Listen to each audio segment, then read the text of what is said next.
Abra sua Bíblia, por favor. Abra no livro do profeta Joel, capítulo de número 2. Tocai a trombeta em Sião e dai o alarme no meu santo monte. Quem está lendo diz amém. Tremam todos os moradores da terra, porque vem vindo o dia do Senhor. Grife embaixo. Já está aonde? Perto. Dia de trevas e de escuridão, dia de nuvens e de legrume.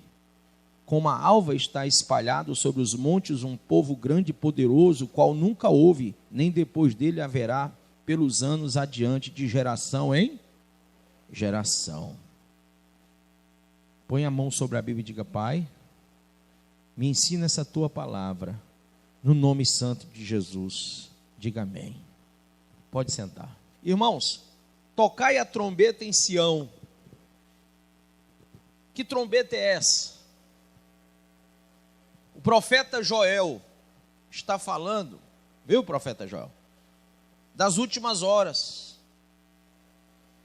Tocar a trombeta em Sião. Sião é Jerusalém. E dai o alarme no meu santo monte. Tremam todos os moradores da terra, porque vem vindo o dia do Senhor e já está perto. Quem está vendo aí o mundo inteiro se levantando contra Israel? Levanta a mão. Todo mundo está assistindo televisão, está vendo que está havendo um grande levantamento contra Israel. E essa profecia de Joel está se cumprindo.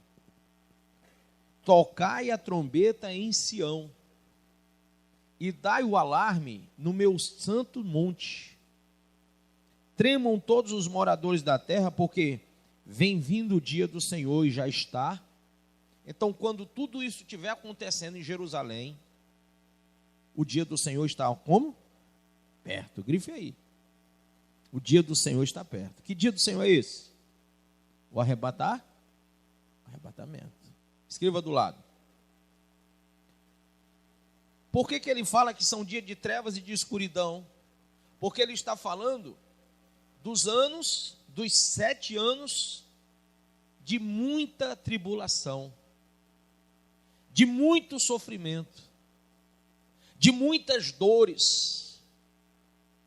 Então ele diz: dia de trevas e de escuridão, dia de nuvens e de legrume, como a alva está espalhada sobre os montes, um povo grande e poderoso, o qual nunca houve, nem depois dele haverá, pelos anos adiante, de geração em geração. Está falando de um povo enorme que se levanta. Irmão, o estrondo, aqui fala no verso 5, de estrondo de carros sobre os cumes dos montes. Vão eles saltando como um ruído de chama de fogo que consome o restelho, como um povo poderoso posto em ordem de batalha. Está falando de guerra. Diante deles estão angustiados os povos, todos os semblantes empalidecem. São dias difíceis, dias de guerras, dias de batalhas, dias de muita mortandade. Tudo isso está anunciado pelo profeta Joel. E a trombeta, primeiro versículo diga: tocai a trombeta. E o que é tocar a trombeta? Quando eu era petititico assim, eu pensava que alguém ia pegar o instrumento e ficar tocando. Quando eu era pequenininho, eu pensava que a trombeta era... todo mundo ia ouvir uma trombeta tocando no mundo todo. Quem já pensou assim também? Levanta a mão. Isso aí, ninguém está errado em pensar isso. Porque é a visão literal da Bíblia. Entendeu? A visão literal da Bíblia é que é uma trombeta mesmo que vai ser tocada, como um chofar tocando e tal. Até porque no Antigo Testamento a trombeta ou o chofar era tocado para avisar que vinha alguma coisa. Ou que Deus vinha, ou que vinha um ataque, ou que vinha alguma coisa, mas uma coisa ia acontecer. Então eles diziam: tocai o chofar, tocai a trombeta. Mas na visão simbólica, bíblica, escatológica, tocar a trombeta é aviso. E nós falamos da última trombeta. A última trombeta tem que ser tocada, está sendo tocada. Como, meu pastor? Diga: através do aviso. Quando Noé estava na terra, ele tocou trombeta. Quando Sodoma e Gomorra foi destruído, isso para o dilúvio, quando Sodoma e Gomorra foram destruídas, a Bíblia diz que Ló avisou, tocou trombeta para os seus genros. Os anjos ali estiveram, mas não quiseram saber. Quando Nínive foi ser destruída, Deus mandou Jonas para tocar a trombeta e avisar da destruição. Jericó também foi avisada de que haveria destruição. Como, meu pastor? O povo de Israel rodou quantas vezes em torno de Jericó, pessoal? 13 vezes. 13 vezes. E à frente do povo marchando os trombeteiros, os tocadores de trombeta. E o aviso é que a ira de Deus se aplacaria sobre Jericó. E houve. O nascimento de Jesus foi avisado, foi tocada a trombeta por vários profetas. Aconteceu? Sim, do jeito que foi falado, do jeito que foi tocada a trombeta, os magos vieram do Oriente e chegando ao Ocidente, viram a estrela que estava anunciada, foram até o local da estrela, na cidade também anunciada, Belém Efrata, e lá chegando em Belém, na Judéia, encontraram quem? Encontraram quem? O menino Jesus. Então também estava lá a trombeta tocada. Quando Jesus esteve na terra, ele tocou a trombeta falando sobre a salvação, sobre o pecado, sobre o amor de Deus, falou sobre remissão de pecados. E essa trombeta já foi tocada. Agora vai ser tocada a 7ª trombeta. Está sendo tocada no mundo todo a 7ª trombeta, avisando que ele vem, avisando que a qualquer momento ele vem buscar a igreja, avisando que vai vir momentos de tribulações, avisando, segundo Mateus 24, o princípio das dores e depois o início da tribulação, avisando, segundo Daniel, capítulo 9, um período de 7 anos, que se dividiria ao meio, verso 27, 24 ao 27. Então a trombeta está sendo tocada, está sendo avisado, o povo está sendo avisado sobre a volta de Jesus. E eu gostaria de que você entendesse algumas coisas para que você percebesse que essa trombeta está sendo muito bem tocada. E o trombeteiro está fazendo ecoar aos corações. Não irão subir aqueles que vivem na prática do pecado. E o que é o pecado? Pergunta ao seu irmão, o que é o pecado? Diga, número 1. Pecado é transgressão. Quando eu transgrido, eu peco. Então existe uma lei, e quando eu ultrapasso a lei, eu estou transgredindo a lei. Existe uma doutrina, e quando eu ultrapasso a doutrina, eu estou transgredindo a doutrina. Existe um ensinamento, e quando eu ultrapasso, eu estou transgredindo. Nós vivemos num período de evangelho que as pessoas estão aumentando e diminuindo coisas. Lá em Apocalipse capítulo 22, abra aí, por favor.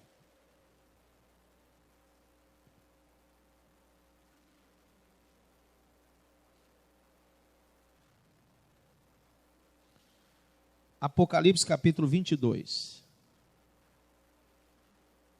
É o último versículo, né? Último capítulo, perdão, da Bíblia.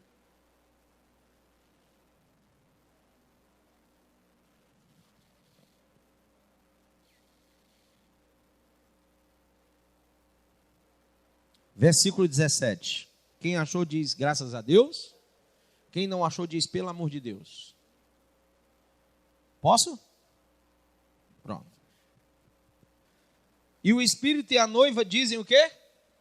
Isso é ou não é tocar uma trombeta? E o Espírito e a noiva dizem, vem. E quem ouve, diga. Então você que ouve o Espírito de Deus e a noiva, quem é a noiva? A igreja, diga a igreja. Você está ouvindo a igreja falar? Você está ouvindo o Espírito Santo falar à igreja? Então, se você ouve o Espírito falar à igreja e ouve a igreja reproduzir a palavra, falando aos homens e dizendo, vem, você também terá que dizer o quê? Você também terá que dizer, vem. Amém ou não? Quem entendeu? Então, olha que coisa linda.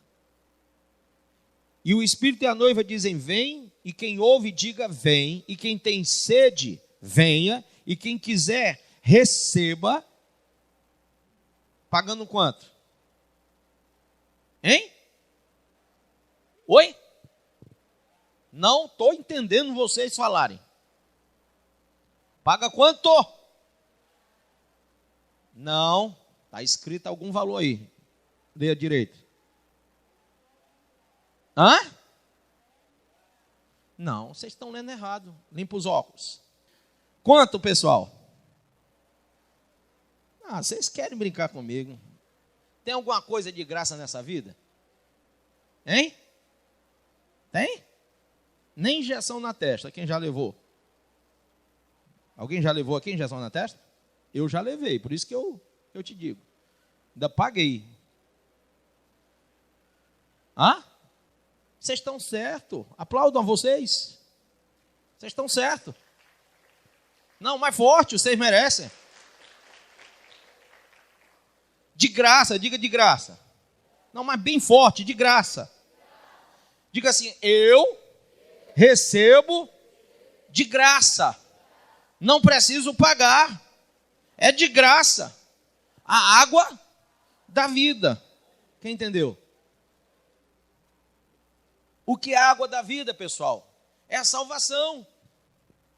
Jesus falou para a mulher samaritana, a água que eu te der de beber, você nunca mais terá sede. E você vai passar dessa vida para a vida eterna. É a água da vida eterna. Eu testifico, olha que coisa linda, a todo aquele que ouvir. Mas por que eu... Sabe por que eu perguntei se é de graça ou não é de graça? Porque quem aqui conhece aquele esquema que a pessoa ganha um negócio de graça e quer revender? Levanta a mão. O brasileiro dá maior valor fazer essas coisas. O cara te dá, toma. Aí você, em vez de fazer a corrente do bem, aí você quer vender para ganhar alguma coisa em cima. Sim ou não? Presta atenção. É de graça, não é de graça? Você que é mais velho que eu, não é de graça? É ou não é, Nair? Presta atenção. Eu testifico a todo aquele que ouvir as palavras da profecia desse livro, se alguém lhes acrescentar alguma coisa, Deus lhe acrescentará as pragas que estão escritas nesse livro. Quando o termo de graça foi dado, foi ou não foi dado? Então não dá para ninguém cobrar. A Igreja Católica Apostólica Romana cobrou e cobra até hoje. Quem não conhece a história da igreja, o período das indulgências foi marcado porque as pessoas tinham que comprar lotes de terra no céu para morar lá. Tudo as pessoas tinham que pagar. Até hoje, paga para casar, paga para enterrar, paga para apresentar, paga para batizar, paga para fazer missa de 7º dia, de não sei quantos dias, sim ou não?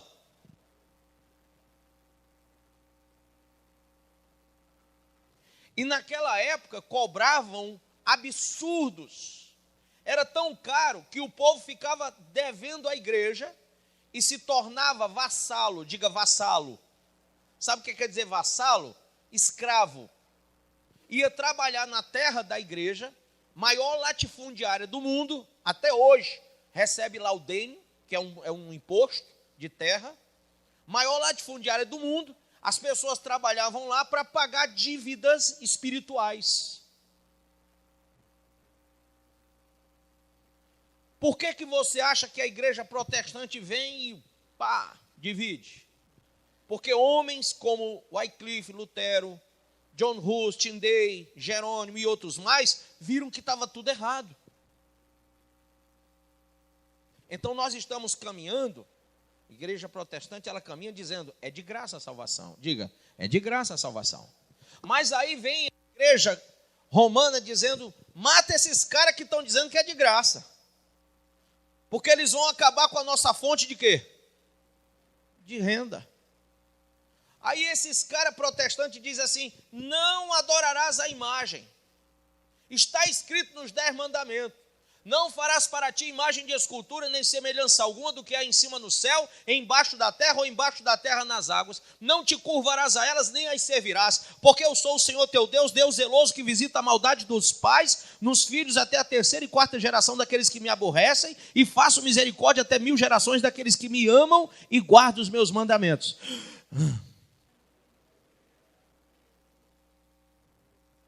Aí a igreja romana diz, mata esses caras, porque eles estão dizendo que não é para adorar a imagem. Mas se você ler do Gênesis ao Apocalipse, a Bíblia diz que os idólatras vão ficar de fora. Apocalipse capítulo de número 21, só para dar um exemplo. Jesus, eu não enxergo nem o botão mais do bicho aqui. Apocalipse capítulo 21.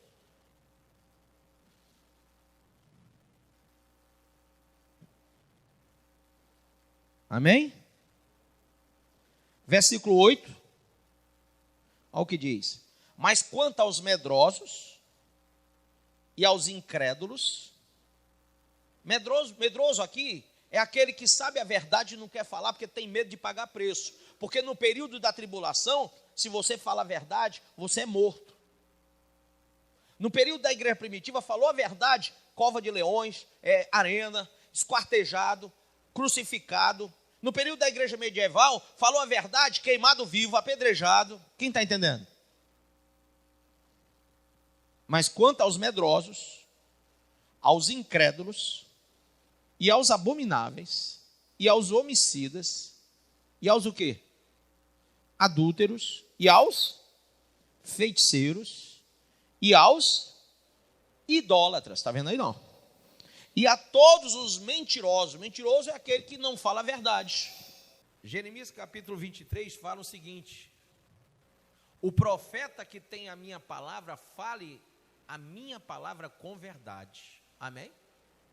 Então a mentira correu solta. E quem combateu o movimento genocida da igreja romana foram os protestantes, também conhecidos em alguns países como huguenotes.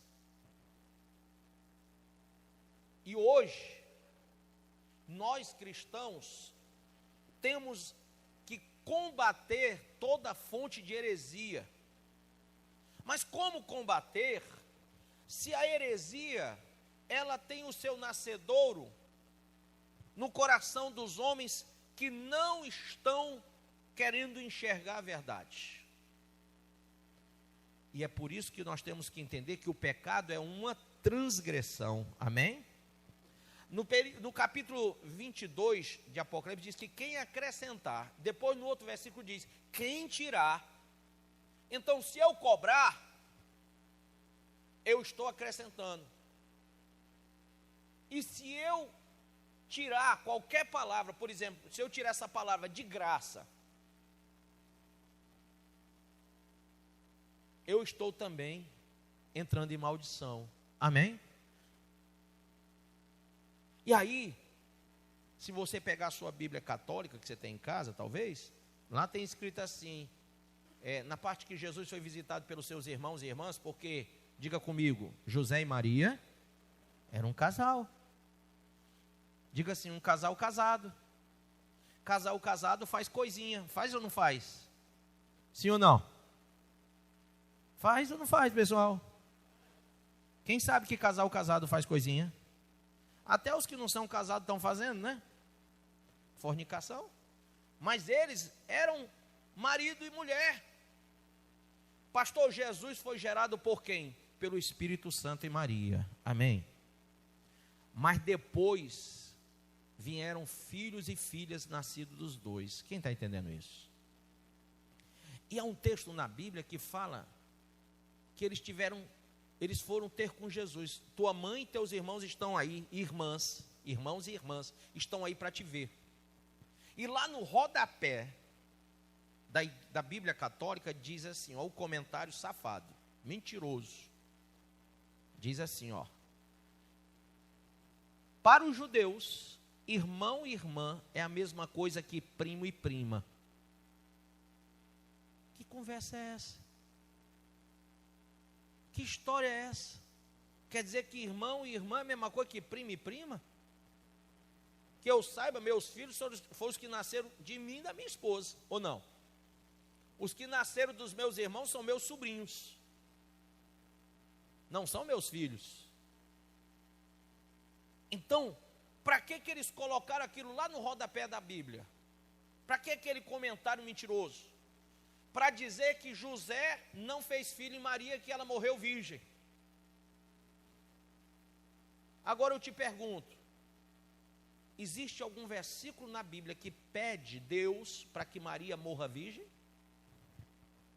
Existe algum texto na Bíblia em que Maria fala, vou morrer virgem? Existe algum voto de José de morrer virgem? De não ter relação com a própria esposa? Então, se nada disso existe na Bíblia, alguém está acrescentando ou tirando. E isso é o quê? Maldição. Quem está entendendo o que eu estou falando? A gente tem que ter cuidado, porque esses engodos estão lá. Diga assim, o pecado é uma transgressão. Segundo o profeta Isaías, é uma doença interior. Lá no capítulo 1, versículo 4 ao 6, é uma doença interior. E como que a gente vence? Depois eu vou falar mais sobre a questão do pecado. Mas eu queria falar mais sobre a direção de Deus. Para que eu não seja enganado, Deus, Ele me dirige de algumas formas. Amém? Atos 13, versículo 4, abra aí.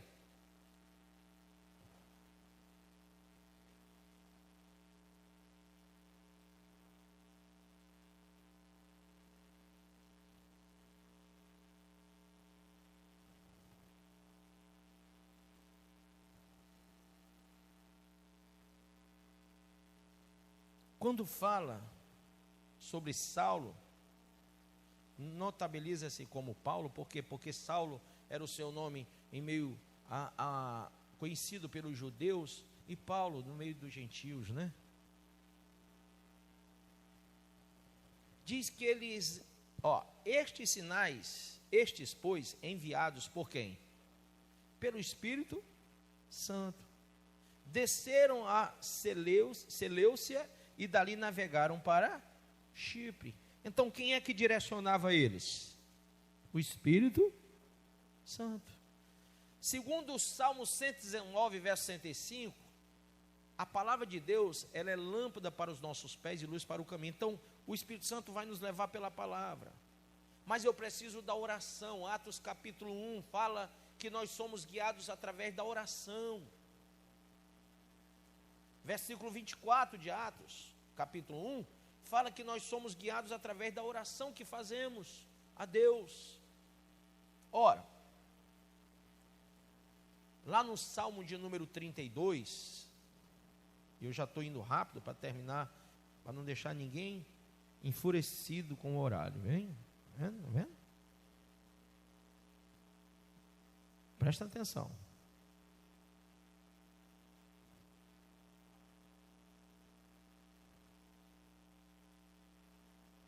Quem achou? Posso? Olha o que diz.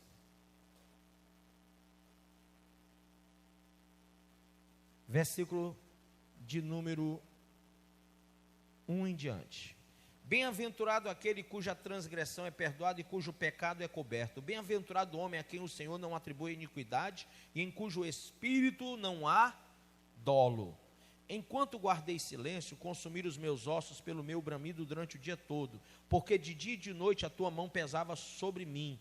O meu humor se tornou em sequidão de estio. Sabe o que é o versículo 4? A mão de Deus pesando sobre a pessoa, dizendo, eu estou tocando a trombeta e dizendo, tu está no pecado, cara. Tu está contra a minha vontade. A mão de Deus pesou sobre Davi para poder ele sair do pecado. Ele tinha que entrar no arrependimento. E se Deus não pesasse a mão sobre Davi, sobre a família de Davi, Davi não iria se converter. Davi não iria mudar a direção do seu coração, ele ia continuar pegando a mulher alheia. Ele não ia matar só Urias, não, ele ia matar outros soldados, ia pegar outras mulheres, ia fazer um harém de mulheres de soldados dele. Porque o ser humano é assim, faz a primeira vez, deu certo, quer fazer a segunda. Se não houver nenhuma pancada, ele continua na terceira, na quarta, até a hora que ele vê que não deu certo mais. É ou não é? Então a Bíblia diz que Deus pesou a mão sobre Davi. Quando Deus pesa a mão, ele está tocando uma trombeta e está dizendo, o pecado jaz à porta. O que foi que ele disse lá em Gênesis?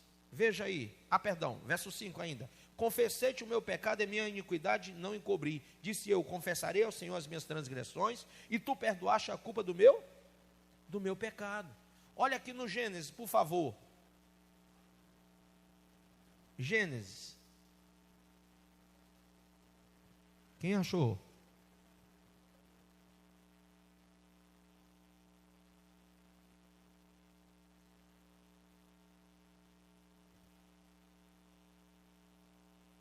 Posso ler?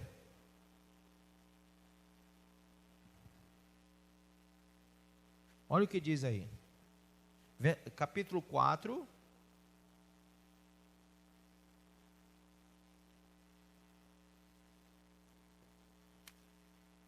Então, versículo 6. O Senhor perguntou a Caim: por que tiraste? E por que está decaído o teu semblante? Porventura, se procederes bem, não há de levantar o teu semblante? E se não procederes bem, o pecado jaz aonde? À porta.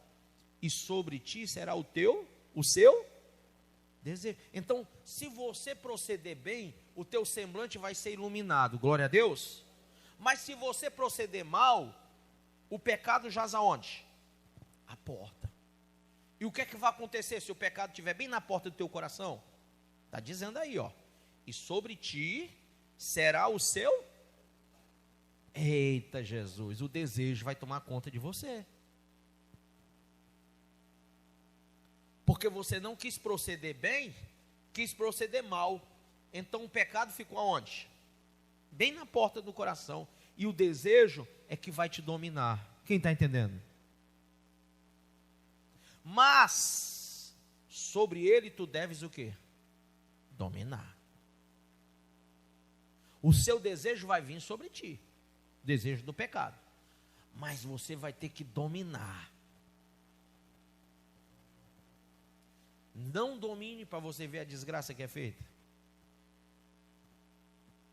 Então, volte aí para o livro de Isaías, capítulo 58.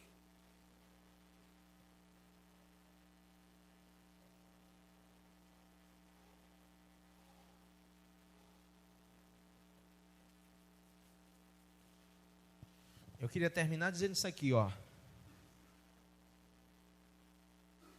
Diz assim, verso 1: clama a plenos pulmões, não te detenhas, ergue a voz como a trombeta. Está vendo aí, irmãos?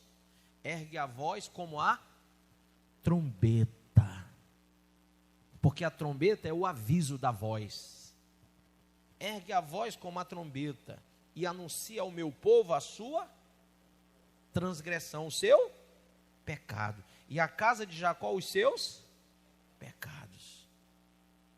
Então a trombeta tem que ser tocada. A voz tem que ser falada, tem que ser dito. Amém ou não amém?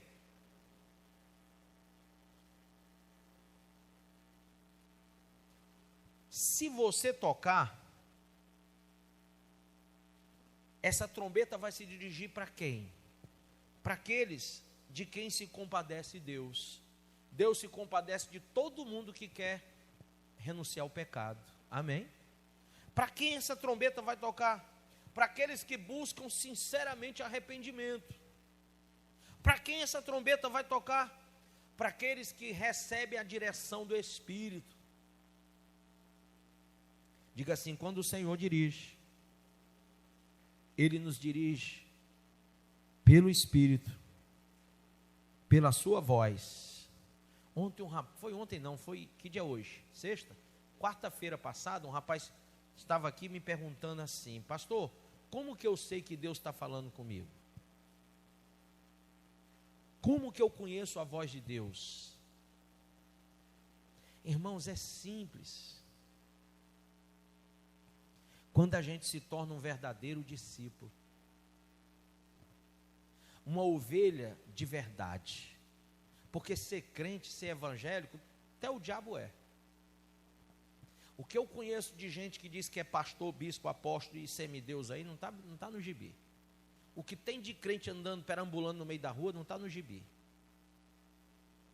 Mas como é que eu sei que Deus fala comigo? A Bíblia diz, olha o que Jesus falou: eu conheço as minhas ovelhas, e elas ouvem a minha voz.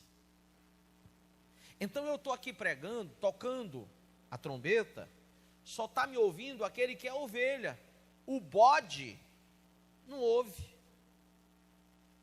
O bode está nem aí. Mas a ovelha, ela reconhece a voz de Cristo. Amém ou não amém? E é por isso que nós temos que entender que a direção de Deus vem pela sua voz. Se você não é ovelha, você não sabe quem fala com você agora. Ele fala pelo Espírito com voz altiva, imperativa, mostrando, tocando uma trombeta sonoramente explicada pela palavra e pelo Espírito.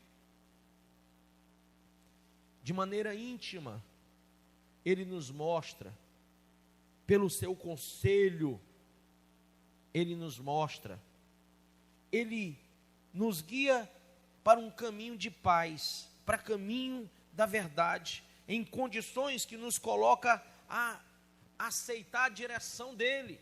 Por quê, pastor? Porque, irmão, quando você vem para a igreja, você não encontra várias direções, não. Eu discuto muito isso com alguns colegas pastores que dizem assim: rapaz, hoje tem igreja para todo gosto. Eu concordo que tem igreja para todo gosto, mas eu discordo que sejam todas igrejas de Deus. Porque, diga comigo, tem igreja para todo gosto. Mais uma vez. Mas quem foi que falou que nós temos que gostar de alguma coisa? Nós não estamos aqui para que Deus se agrade de nós? De quem é a vontade? De quem é o gosto? Quem tem que gostar de alguma coisa? Quem tem que ser agradado? Deus. Então essa coisa de igreja para todo gosto está fora da Bíblia. Nós temos que andar em uma única direção. Ele usou um artigo definido, eu falo muito isso aqui: eu sou o caminho. Ele podia ter dito indefinidamente: eu sou um caminho, porque há um pensamento religioso que diz que todos os caminhos levam a Deus. Então, se isso fosse verdade, Jesus tinha dito: eu sou um caminho. Mas ele não disse eu sou um caminho, ele disse eu sou o caminho. E quando ele fala o caminho, ele está dizendo assim: não tem várias direções para você, só tem uma. Goste ou não, é essa. Aceite ou não, é essa. E ele nos faz aceitar a sua direção. Provérbios 3. Provérbios capítulo 3.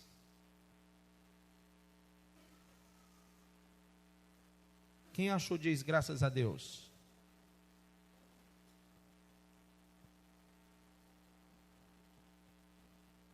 Nós temos vários caminhos, nós. Por quê? Porque a gente pula para cá, pula para lá, faz uma besteira, faz outra, e a gente tem mania de, entendeu? O homem tem essa mania de ter muitos caminhos a seguir. É tanto que quando você chega perto do vestibular, alguém pergunta, vai fazer o quê? Não sei. É tanta coisa. Pensa em tanta coisa, não sabe nem o que quer da vida. É ou não é verdade? Você gosta de quem? Eu não sei, eu paquero com as 12. Não sabe nem com quem paquera. Quem ama de verdade. Com quem vai casar. São tantos os caminhos dos homens. Por isso que a Bíblia diz que há caminhos que para o homem parece ser caminho de paz. Mas são caminho de quê? De morte. Olha o que diz aí em Provérbios. Posso ler? Eu vou ler do 1 em diante.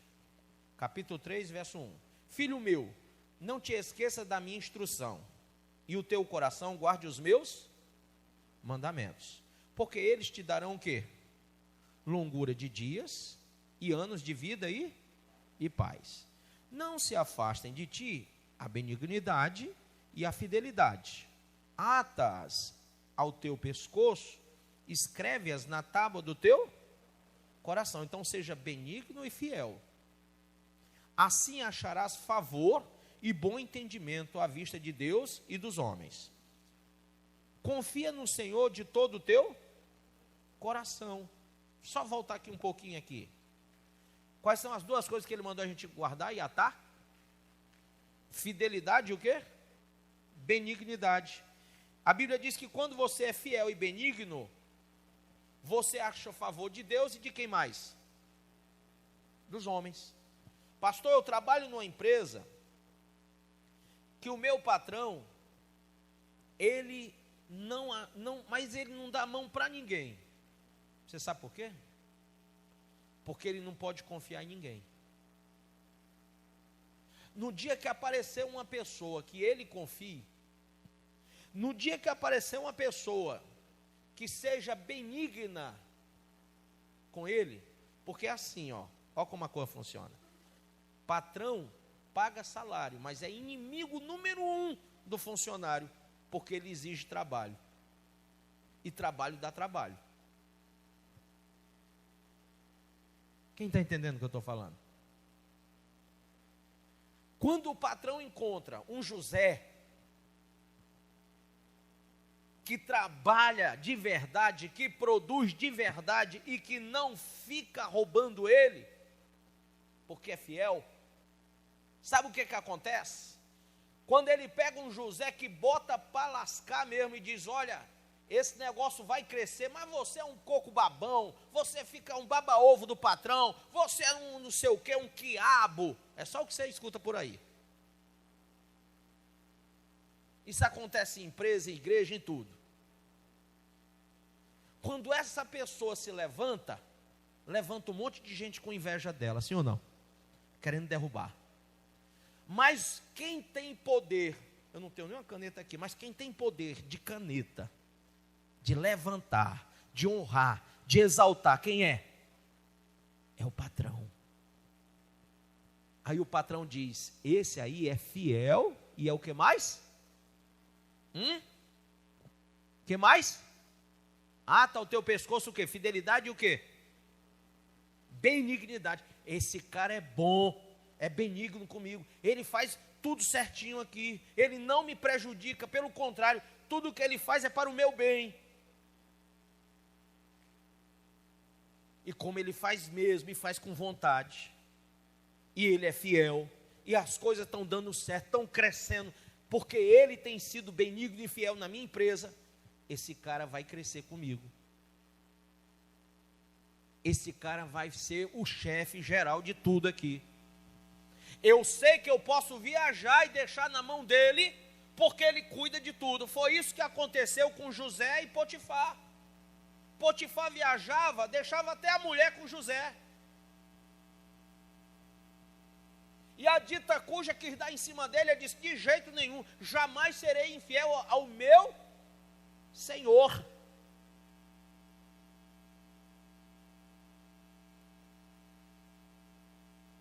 Então, amados, é esse cara que cresce, que é exaltado por Deus e pelo homem. Deus precisa de homens para nos exaltar? Precisa, claro que precisa. Nós vivemos nós vivemos num mundo cosmopolita, irmão. Uma visão socioeconômica, política. Nós vivemos dentro de um local habitado por seres humanos, chamado planeta Terra. E um depende do outro para tudo. Mas você imagina que o favor de Deus vai vir quando você é benigno e fiel o bastante para achar graça aos olhos de Deus e do seu Senhor na terra, do seu patrão. Aí vem bênção. Quem está entendendo? Quem está entendendo? Ata o teu pescoço, escreve na tábua do teu coração a benignidade e a fidelidade. Quem entendeu isso, levanta a mão. É forte, não é forte? Então, a Bíblia ela não nos engana. Ele diz assim: confia no Senhor de todo o teu coração e não te estribes no teu próprio entendimento. Reconhece-o em todos os teus caminhos e ele endireitará as tuas veredas. Não seja sábio aos teus próprios olhos. Teme ao Senhor e aparta-te de quê? Do mal. Amém ou não amém? E aí diz mais: isso será saúde para a tua carne e refrigério para os teus ossos. Honra o Senhor com os teus, ao dízimo e oferta, com os teus bens e com as primícias de toda a tua renda. Assim se encherão de fartura os teus celeiros e transbordarão de mosto os teus lagares. Filho meu, não rejeites a disciplina do Senhor, nem enojes da sua repreensão, porque o Senhor repreende aquele a quem ama, assim como o pai ao filho a quem quer bem. Feliz é o homem que acha sabedoria e o homem que adquire o quê? Entendimento. Pois melhor é o lucro que ele dá do que o lucro da prata e a sua renda do que o ouro. Mais preciosa é do que as joias e nada do que possa desejar é comparável a ela. Diga amém. Pode fechar sua Bíblia. Quem entendeu a palavra? Entendeu? É fácil de entender, não é? Sim ou não? Pastor, eu estou desempregado. Por quê? Esperto. Você é um garoto esperto. Pastor, eu estou na miséria. Porque você é esperto. Se você fosse benigno e fiel, você estaria abençoado. Amém? Mas porque você recebe de graça e quer cobrar, irmão, Deus te dá tantas coisas, sim ou não? Problemas e mais problemas. Pastor, o que é que está acontecendo, rapaz? Presta atenção no que eu prego que tu vai saber. Irmão, todo o talento que Deus te deu aqui é para ser usado gratuitamente. Quem entendeu isso? Você tem que dar a devida retribuição que Ele te deu. Ele te deu de graça. Como que você vai cobrar dele alguma coisa? Quem entendeu isso? Nós temos que aprender o conceito da Bíblia. Vai para o Antigo Testamento e vê quando a tenda foi construída. Todos doaram tesouros, joias. Tinha gente que não sabia costurar, Deus deu sabedoria, a pessoa aprendeu a costurar para fazer a tenda. E todos fizeram gratuitamente. O templo de Salomão foi erguido gratuitamente. Então, nós temos que ter uma construção espiritual e entender o que é receber de graça e dar de graça o que de graça recebeu. Amém? Receba de graça, diga eu recebo. É bom, né? Receber de graça? É.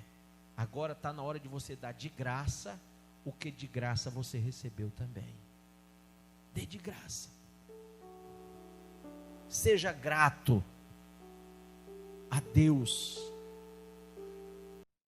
Você acabou de ouvir essa poderosa ministração da palavra de Deus. Eu creio que sua vida foi abençoada. Eu quero que você ore comigo, profetizando sobre a sua vida a salvação que vem de Cristo Jesus. Ore conosco. Deus Pai, em nome de Jesus, nós te agradecemos por esta palavra. E que o Senhor possa abençoar a vida de cada um que nos viu, que nos ouviu nesse dia. Deus Pai, em nome de Jesus, que esta pessoa esteja agora entregando a sua vida, recebendo a salvação que vem do Senhor. Pois assim, Pai, nós profetizamos salvação, cura, libertação, em nome do Pai, do Filho e do Espírito Santo de Deus.